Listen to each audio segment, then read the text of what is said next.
So as of Tuesday, we were all in a little bit of a holding pattern here at the shop. After last weekend, we've got a lot of work to do on the race cars. The Falcon suffered from a loss of compression on number 7 cylinder at King of Columbus. So the guys have the head pulled off of it, and they're asking me to take it up to Uncle Bob's to have him check it out. Now, Bob just recently got back to Ohio from Florida. He's been down there for about a month. But now that the weather's getting warmer up here in Ohio and the grass is getting greener, a lot of the snowbirds are returning home. And in Bob's case, it's just in time to start helping us fix things that we're tearing up. When the Falcon lost compression last weekend in number 7 cylinder, Billy called out to Mike Lowes, and Mike told him that number 7 cylinder is typically the first one to have problems in the event that you run out of fuel pump or the engine runs lean for whatever reason. And if in fact that is what has happened, he told Billy to pull the head, take it up to Uncle Bob, and check for number 7 intake valve and see if it's tuliped. Well, Uncle Bob, you came home from Florida just in time for us to start tearing up shit faster than you can fix it.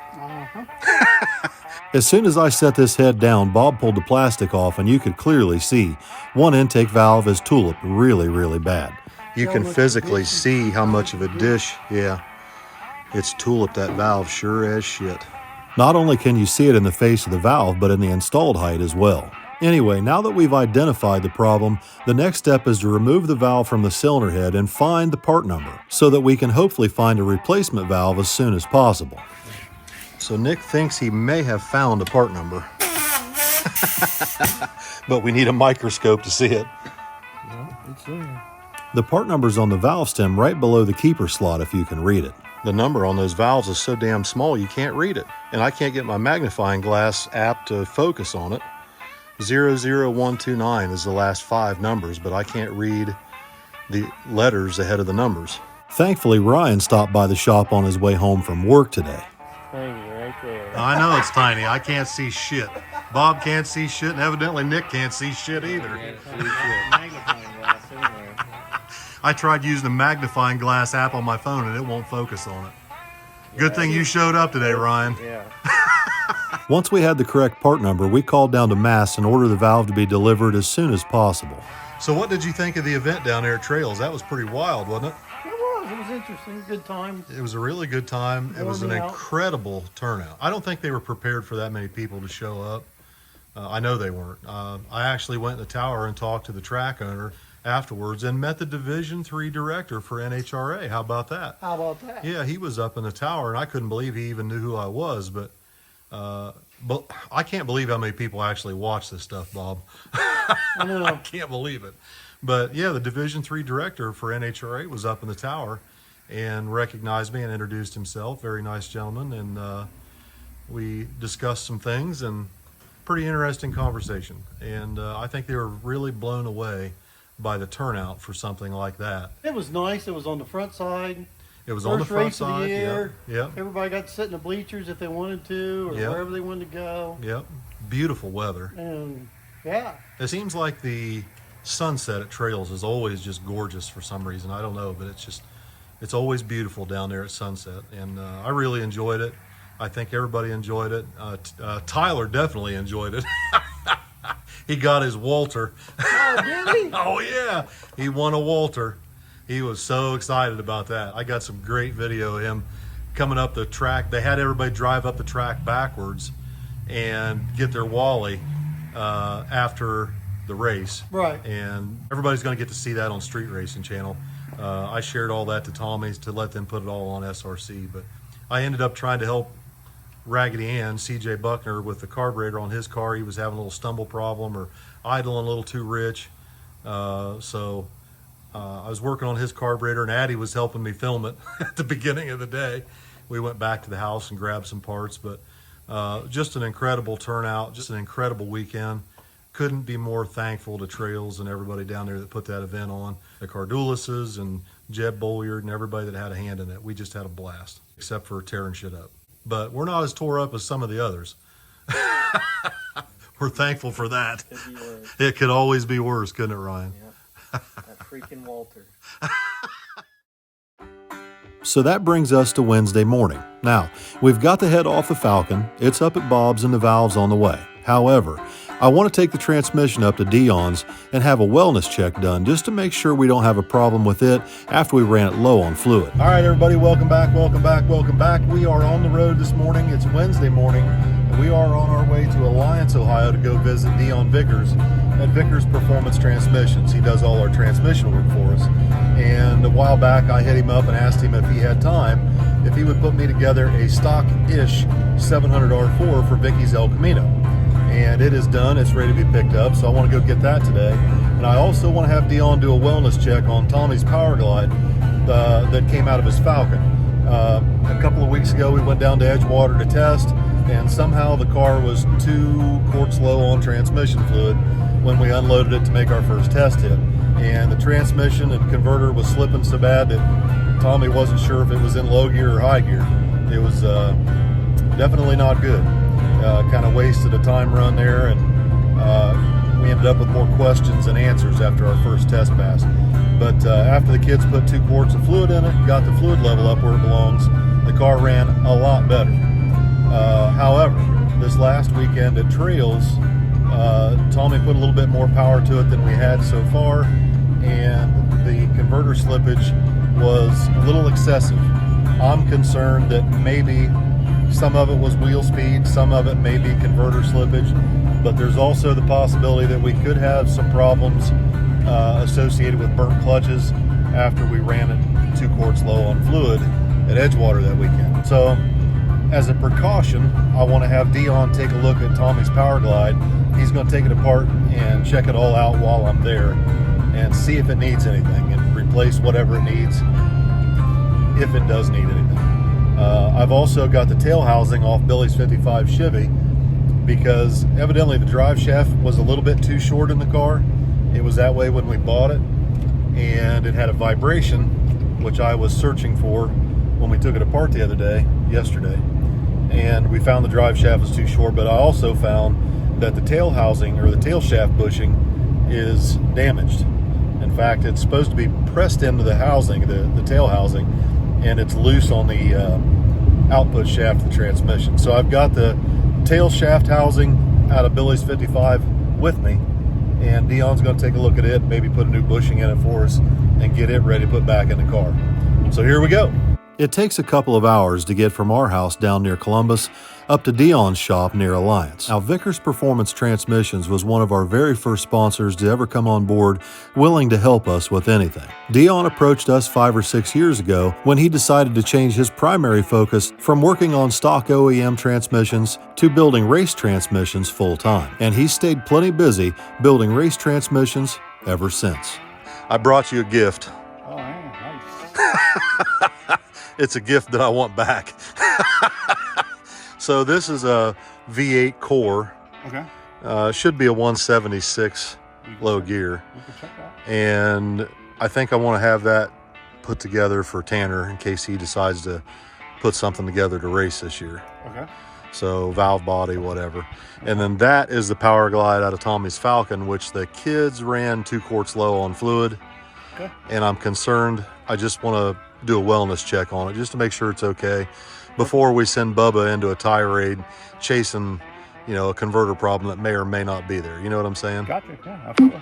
So let's take it in there and see what we got. Got it. Dion and I carried Tommy's Power Glide in, and Dion got straight to work pulling it apart. This particular transmission uses a JW bell housing that bolts onto the pump and a JW case. Once the bell housing's removed, Dion carefully removes the pump and inspects it, and then it's time to back the band off so that we can remove the high gear clutch drum. Now, a Power Glide does not have low gear clutches. It just has a low gear band. The band is designed to grab the outside diameter of the high gear clutch drum and apply pressure. As long as the band looks good, we know low gear should be fine. Next, Dion pulls all the clutches out of the high gear clutch drum to inspect them and the steels. And this transmission looks as good today as it did the day Dion put it together.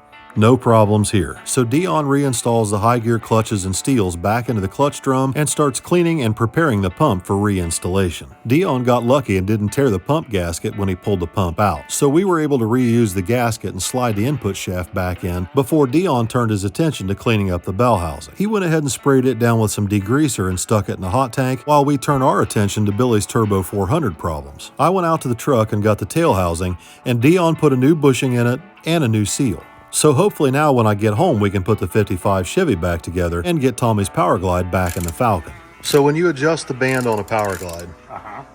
what is your preferred method? I prefer just a nice hand, a good hand snug, and then 3.5 turns back off. I think if you go by the book, it's 72 inch-pounds and 3 3/4, but. But if we were doing it at the track. Yep, snug it up. Yep, snug it up real hard, just by hand, and then back it off 3.5 turns. And cinch down the lock nut. Yep.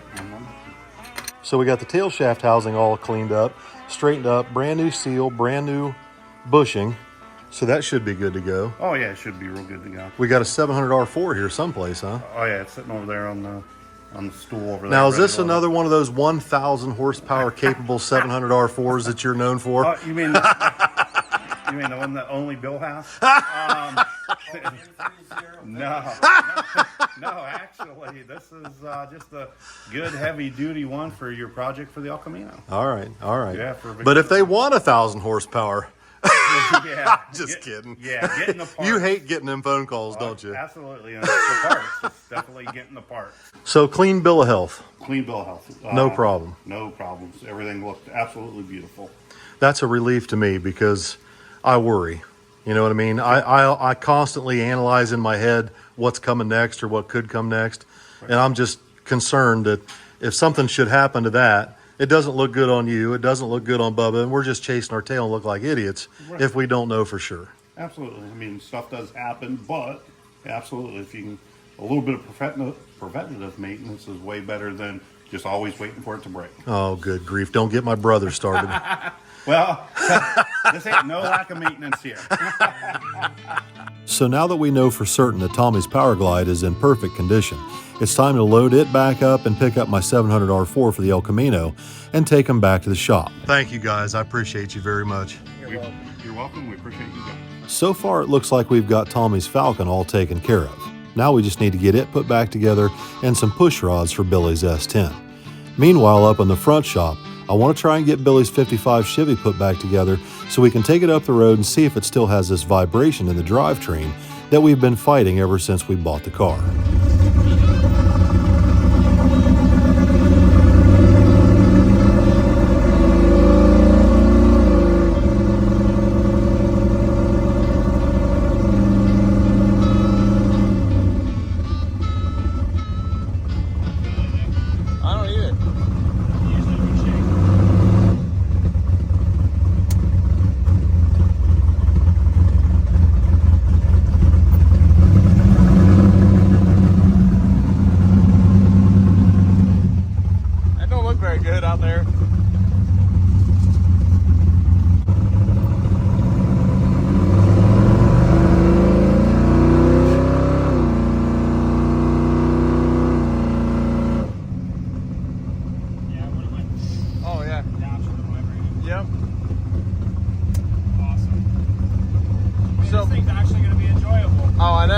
I didn't even want to drive it on the road just because of that the shake. Oh my God.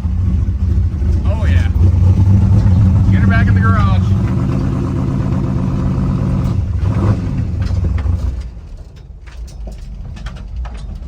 Stealthy. And perfect. All right. That was a success. Success. So after a weekend full of tearing up race cars and race car parts, by Thursday I really felt like we were making some progress on getting everything put back together. I had planned on taking the 55 out for a little test drive, but then... Guess what? What? There's a change in plans today. What are you talking about? Billy called and he said, hey, can we go see the tulips today because the weather's going to go to crap and the tulips are at peak right now. Are you shitting me? So I messaged my boss and I said, listen, I'll work a half day tomorrow if I can have a half day off today. And she's like, oh, sure. So instead of staying here and getting some things done in the shop, and preferably working on Billy's 55 Chevy today, it looks like I'm headed to the tulip patch up north of Granville. I got hornswoggled into this deal last year, and now it looks like it's going to become a yearly tradition. Now, this place we're going to is called Tim Buck Farms, and it's been around longer than I've been alive. All I've ever known about this place is it's a Christmas tree farm. But now every spring they hold this tulip festival, and these women come from all over the place to come pick these tulips and take pictures. Of course, it probably helps that they've got plenty of things to keep the kids busy while the mothers are out picking the flowers. There's bouncy balls and hay bales to climb on, slides, and even some antique farm equipment and trucks for everybody to take their selfies with. Now, I'm not knocking this deal. If this is your thing, so be it. But me personally, I can think of about 10,000 better ways to spend a beautiful spring day than screwing around in a tulip patch. But since the kids and Vicky want to take pictures with Wyatt, here I am, killing it. One day it's a frog, then it's a baby squirrel, and now it's a baby turtle. It's a painted turtle. As you can tell, Molly's pretty excited about going out and taking pictures here today. It's the day you've been waiting for, Tulip day. where you get to handpick and kill only the most beautiful flowers one at a time, For them to live in my kitchen in a vase for at least, 3 or 4 days. and then they die. It's all good. I don't even know what to say, but if I had to endure this deal, you're going to have to endure it with me. Because now that I've got this damn YouTube channel and this is what I do for a living, I can't afford to waste an entire day of not filming and editing. So here I am, filming flowers in a greenhouse, walking around wondering how much longer it's going to take before I can get back to the damn shop. So, do you have any money squirreled away this trip? No. That'll do. Now, last week when we went to Amish country, I didn't mind coughing up some money for those rocking chairs and gliders because I know we'll get use out of those for years to come. But you know what they say, happy wife, happy life. Vicky does a hell of a lot around here to keep up with everything, especially the merch. So if a few flowers make her happy, it's worth it for me to take a day off and video her killing them. Aren't they pretty? So anyway, that's a wrap for Thursday, folks. If you're still here watching, I appreciate you. You're just going to have to sit through this a few more seconds before we get to something better. All right, so with our annual flower murdering day out of the way, it's time to get back to race car stuff. Now, unfortunately, a lot of our race cars are down. The S10's still waiting on push rods and the Falcon's still waiting on a valve. And Billy's Nova currently isn't ready to race, but it is ready to go test. And this weekend there's a test and tune at Trails just up the road from our house. So Tanner's helping me get my Malibu ready to take down there, and he's planning on making some passes in Billy's 55. I think it's pretty much ready to go, but my Malibu hasn't had nitrous sprayed through it successfully in quite a while. So Tanner and I go over the car, make sure that it's pulling timing, and double check everything in the laptop to make sure that the tune is right. Once we had all that out of the way, it was time to hook the trucks and trailers up and get everything loaded. And I also want to go over one more vehicle that I plan on testing tomorrow, just to get a baseline on it for everyone who's wondering exactly what a stock 78 Monte Carlo with a V6 and a 4-speed will actually run. Now, I don't know exactly what this thing should run, but I can tell you from driving it, it's slower than snail shit. Although the cast iron Saginaw 4-speed makes the car feel a little bit sportier, the overall driving experience of the Monte Carlo is that of a stick shift marshmallow with bucket seats and a console. I figure if the car runs anything faster than 21 seconds, it'll be a miracle, especially given the fact we've got a very strong headwind here today. But I guess as long as I can get this thing down the track and record exactly how slow it is, we'll always have this video to look back and see how far we've come with the car since we got started. All right, so we're here at Trails. We're going to go ahead and do a test pass on the Monte Carlo so we can get a baseline for where we're starting. And I've got my associate here with me to help film. She's gonna ride with me and film this debacle. Let's go up here and see what this thing does. I bet you it goes, I don't know, there's a headwind today. It might break into the 21 second zone. Armed with a seatbelt and a tech card, I head straight to the front of the staging lanes to get teched in. We are legal beagle. I got my tech card all filled out. Like, this is the first official time this car will ever have gone down the track. I better put on my seatbelt. Safety first and all. It's our time to shine, kid. Obviously, we're not here to race this car and be competitive in any way, shape, or form. However, it sucks to look over and know you're about to get your whole butt blown out. This is how it starts. You get your whole blown out by some freaking import. I'm already upset about it. It hasn't even happened yet. Having the world's slowest car on bead locks is not my kind of flex. At least we're getting up here early while the track prep's still good. That's a joke, guys. I don't think this thing will spin a tire in a mud puddle. Here we go, kid. You ready for this? Yeah. Let's see if we can even do a burnout. That's our first obstacle today. I don't know. This might be a little rough. As I pull up into the burnout box, the track crew starts cleaning up my lane as if this thing's going to do something. They know I'm about to put all the horsepower down. Here we go, kid. You ready? Yeah. Oh, we are doing a burnout. Woo! Good feeling. Yeah. Hey, we're serious today. This is serious business. I got a solid 1997. See if I can find it. I don't have anybody here to tell me where the stage beams are today. Without a line lock, I do my best to stage the car and wait for the tree. Here we go.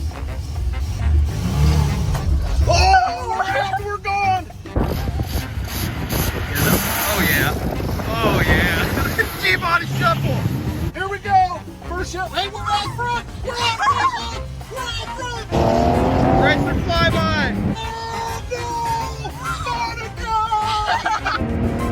Phil's getting a little loose out there. 1935 with 4 at 68 miles an hour. Hey, we did it. We got a starting point. Yep. I could tell Addie was less than impressed by the performance of my Monte. Okay, I'm not gonna lie. That's pretty embarrassing, but at least we're having fun. Yeah. Right? Yeah. 78. Yep. Is that my time? No way. I can't believe it. It went 1935 at 68 miles an hour. Dang. Can you believe that? No. I can't even. I didn't even think it would break into the 19th. I figured it'd be like a 21-second pass or something. This thing's got more power than I thought. And check out my light. 093. Not bad. Huh? For a stick car? Come on. 60 foot. 258.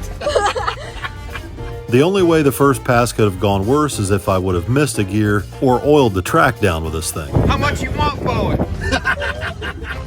Dude, I had him to half track. I know. What happened? Flyby. It was a Ricer flyby. Yeah. But I was still on the gas when it came on. Yeah. I can't believe it. It went 1935 into a headwind.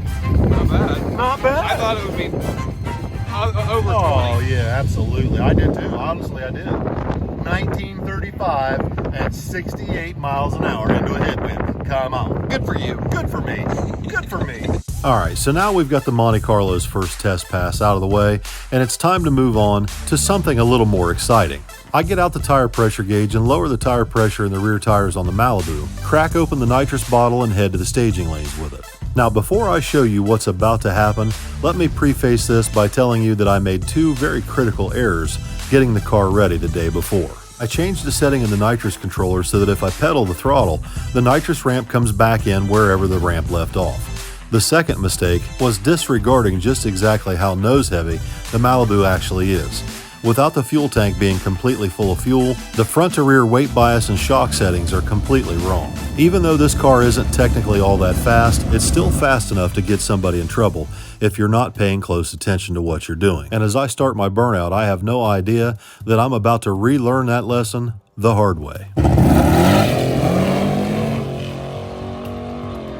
There are two major contributing factors here to what just happened. One, too much air pressure in the rear tires caused the car to spin initially, pointing it towards the wall. Then as I pedal the throttle, the nitrous comes back on halfway through the ramp, and the Malibu begins to power wheel, which I didn't realize was even possible. And with the front wheels off the ground, I can't steer the car away from the wall until I let out of the throttle.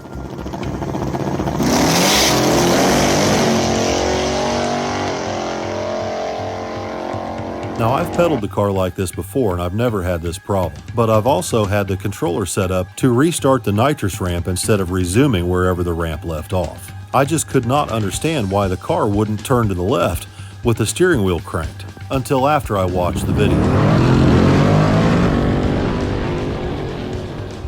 Now, this just goes to show you don't have to be in a 4-second 1/8 mile car to get yourself in a lot of trouble by not paying attention to what you're doing. It's very easy to lose focus at the track when you're just having fun. Well, that didn't go according to plan. I honestly thought there was something wrong with the car, but after examining the video footage, I decided to come back up and make a motor hit and uncovered yet another problem I didn't know I had.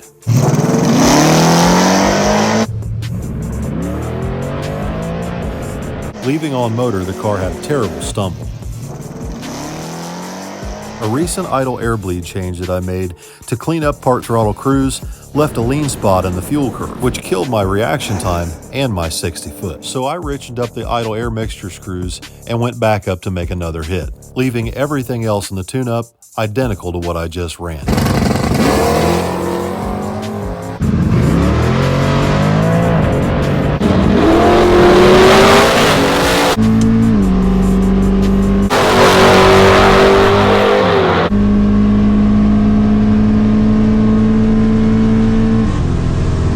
Malibu responds with a 1069 at 124 mile an hour quarter-mile pass. So then I come back up with a nitrous kit armed and ready to try it again, but with only 15 pounds of air in the tires, a much lower bottle pressure, and a much more conservative tune-up.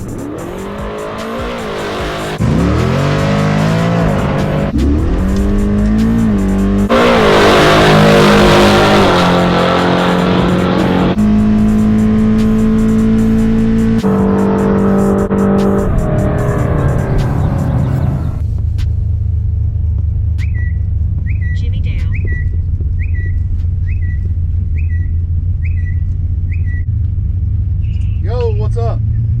What's good? I had to come on. I'll bring you the deal of a lifetime. What's that? The deal of a lifetime. For one time payment of $200, you can get 3 spots on my waffle for my living home. Man, I can't believe I'm even saying it. It's such a good deal. It's a limited time offer though, while supplies last. While supplies last? I just made a nitrous hit in the Malibu. I'm getting ready to go up and get my time slip. Ooh, can I stay on the phone, man? Yeah, hang on. It was just on the 150 shot, just on the first stage. Whatever, it didn't fucking do any fuck shit. It went all the way down, so it sounds like to me. Well, I had the bottle down pretty low because the first time I tried it, it kicked the tires, and then when I got back in it, it power wheelied and went to the wall. Damn! Yeah, so a little lively today here on the first stage. Come on. Come on. Well, yeah. This thing's probably making 750 on a 150 shot. I don't know. Hang on, you're about to find out. Thank you. 1021 at 129. 645 at 105. Damn, I was close. Yeah, it's just on 150. I had the bottle down pretty low. It was only like What was the 60s like? 143. I had a 10th delay in Not it. even getting after it. No, I had a 10th delay and a 1.5 second ramp in it, just trying to ease it out because earlier it power wheelied and went to the wall. I'm just trying to be gentle, you know.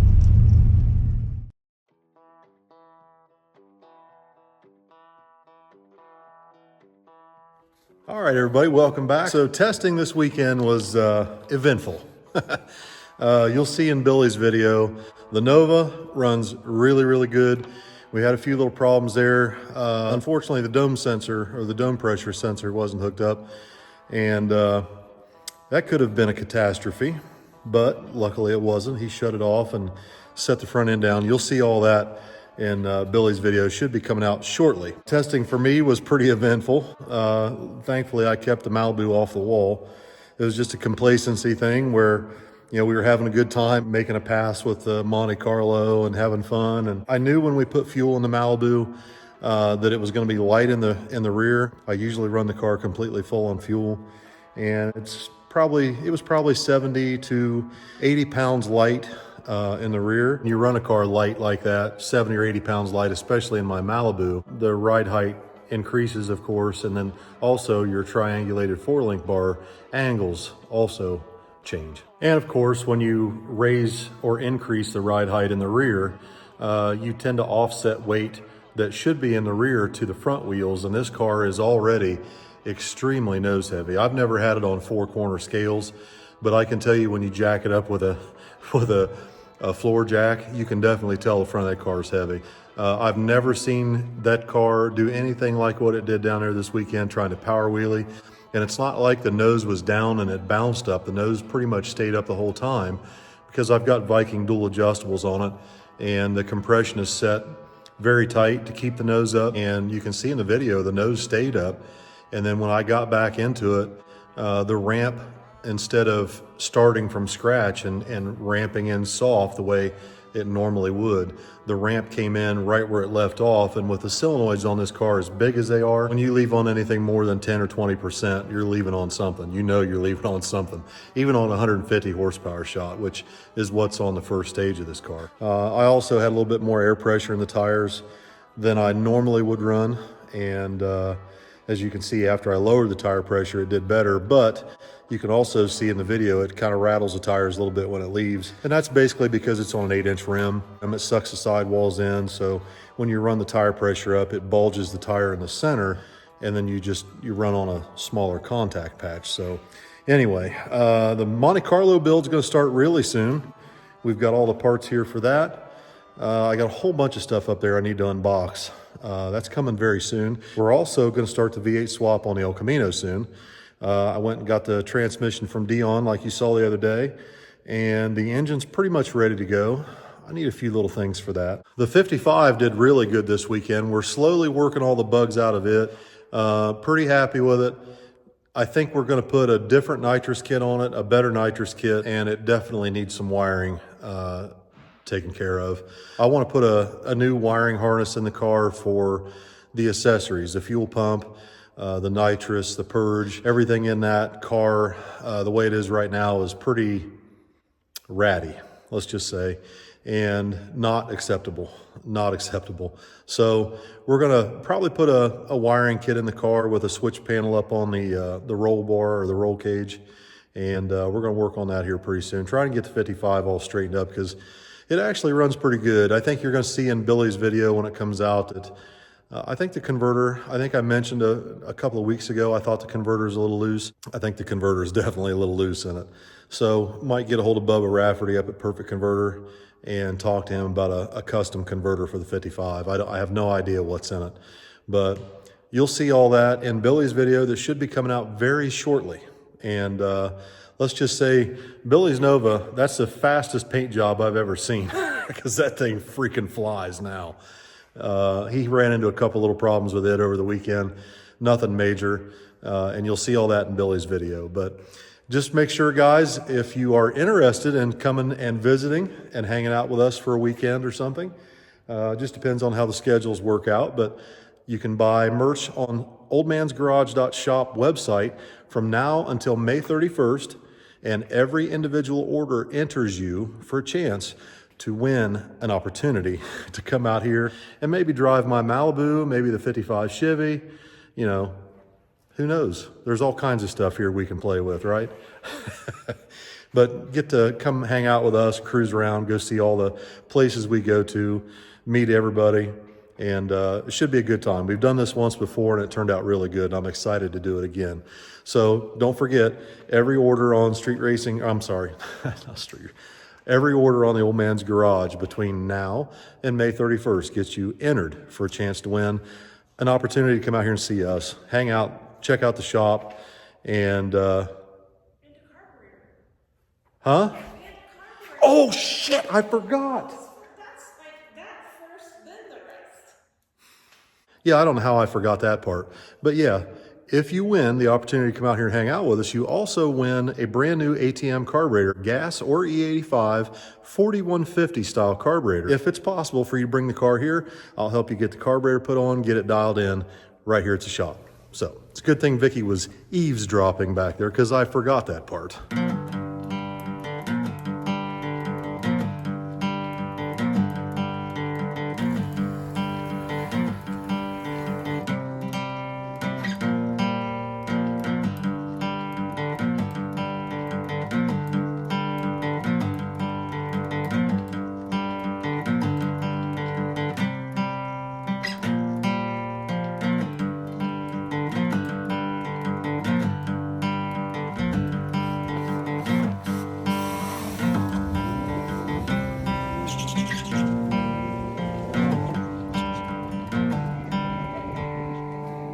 His tire every time he shifted.